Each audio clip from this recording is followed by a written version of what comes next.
नमस्कार, मी सौरभ नाईक. आपण पाहताय एनडीटीव्ही मराठी आणि माझ्यासोबत आहे माझी सहकारी. नमस्कार, मी हेमाली मोहिते.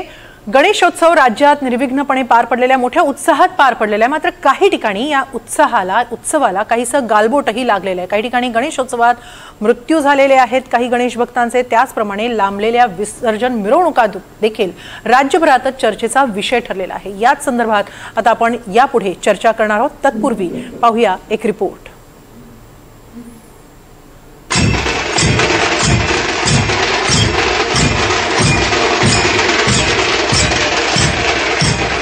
गणरायाचं विसर्जन हा श्रद्धेचा कमी आणि शोभेचा विषय जास्त झालाय.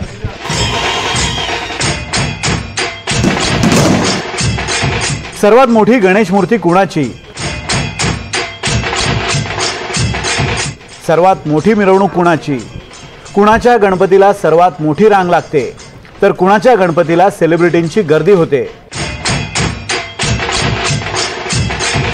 कुणाचा देखावा हिट झाला तर कुणाचा डॉल्बी जोरात वाजला. अशा एक ना अनेक स्पर्धा गणेश मंडळांमध्ये सुरू झाल्यात आणि गणेशोत्सवाचा मूळ उद्देशच आपण विसरत चाललोय. लालबागचा राजा फार पूर्वी जेव्हा यायचा तेव्हा पोद्दार मिलमध्ये दुपारी बरोबर 1:30 वाजता त्यांचं जेवण असायचं. हिंदुस्थान मस्जिद पास झाली की पोद्दार मिलमध्ये जेवण असायचं. जेवण झालं की 3 वाजता मिरवणूक निघायची आणि 7, 7:30, 8 पर्यंत चौपाटीला पोहोचायची.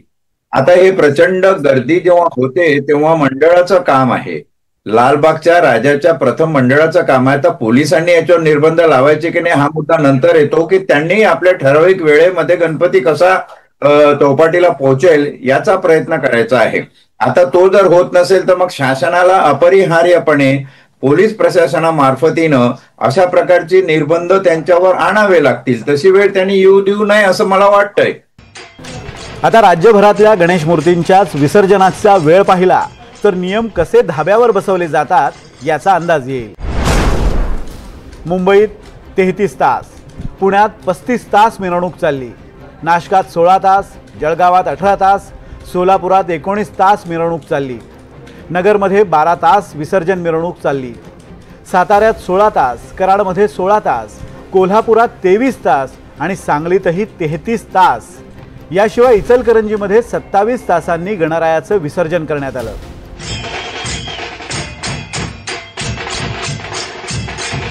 म्हणजे गणेश मूर्तींचं विसर्जन कार्यकर्त्यांच्या सोयीनं आणि हौसेनं केलं जातं.